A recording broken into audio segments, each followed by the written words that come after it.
It's kind of a sad story. Let me tell you what happened. I'm not sure why this took place, but once Rabban Yochanan ben Zakkai passed away, Rabbi Elazar ben Arakh decided to leave Yavne. Yavne was the city where when the Bet HaMikdash was destroyed and the Sanhedrin was destroyed, and Rabban Yochanan ben Zakkai escaped the city of Jerusalem and saw Vespasian. I mentioned this, I believe, in my class last week, or maybe I mentioned it on Shabbat. So anyway, he established the city of Yavne, and the yeshiva, the Sanhedrin, moved to Yavne. And that's where it was. When Rabban Yochanan ben Zakkai passed away, Rabbi Elazar ben Arakh decided to leave the city of Yavne. There was a city in Syria, apparently, if I'm not mistaken about my geography, not far from Damascus. And apparently it was a beautiful city, and his wife wanted to go to that beautiful city. It was a city where they had very good bathhouses, where it was a very pleasant place to live. And Rabbi Elazar ben Arakh, he moved there. Rabban Yochanan ben Zakkai died, so he figured, let me move there. And he was hoping that his colleagues would join him. But they didn't. And the Kohelet Rabbah, the Midrash on the book of Kohelet, on the Megillah of Kohelet, it has this really bizarre incident. The Kohelet Rabbah records that he was there and he forgot the Torah, or he forgot a lot of his learning, right? And it says that, I really don't understand this. I'm just telling you what it says. I'm not pretending like I understand what I'm about to tell you. I don't understand what I'm about to tell you. But it became so extreme. There's a pasuk in the Torah, it says, "Chodesh hazeh lachem rosh chodashim, rishon hu lachem mechodshei hashana."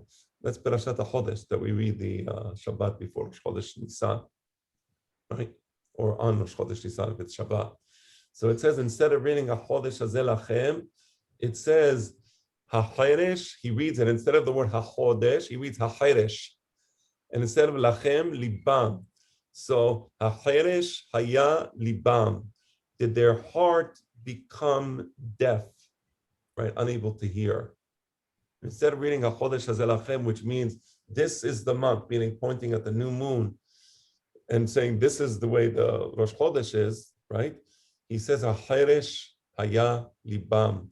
Did their heart become deaf? A terrible story. I don't understand that. I think it has symbolic meaning. Perhaps leaving Eretz Yisrael, leaving the Hachamim, it was a mistake. It's one thing to leave Eretz Yisrael and go to Babel and go to Yeshivat Surah, go to Yeshivat Nehal De'ah, go to Yeshivat Pumbedita, where the Hachamim are.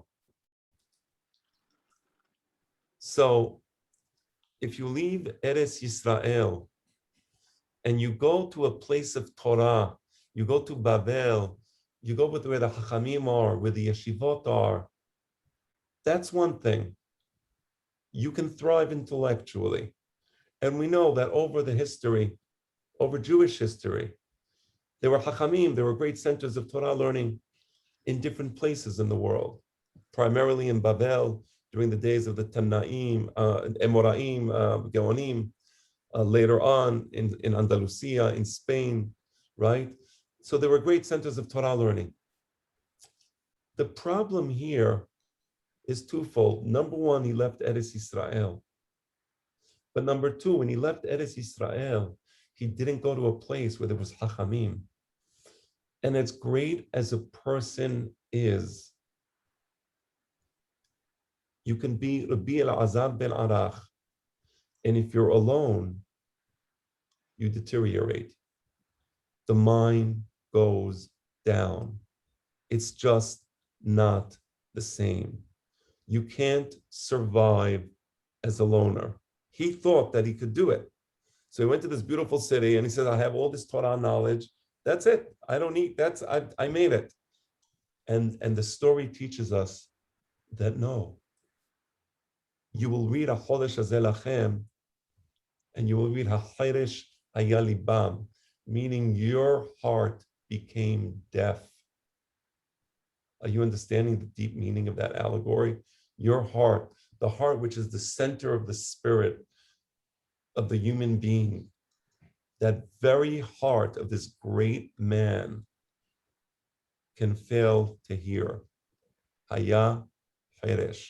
Hayresh Haya Libam. I'm sorry, Hayresh Haya Libam. Can this happen? And the answer is yes, it happened to him. So you see the deep meaning of him misreading the pasuk in that way. Hayresh Haya Libam. There was a story that later on, and this story makes me happy because when I first read the other story, it made me very sad. It made me very sad to see how such a great man like Elazar ben Arakh can lose his knowledge in this way. So the story goes, and this is in the Midrash, it says that later on, the Elazar ben Arakh was suffering, and he was thinking about what he lost. And Eliyahu Hanabi comes to him, and he reminds him of the knowledge that he lost. So that's the complete picture. Now I understand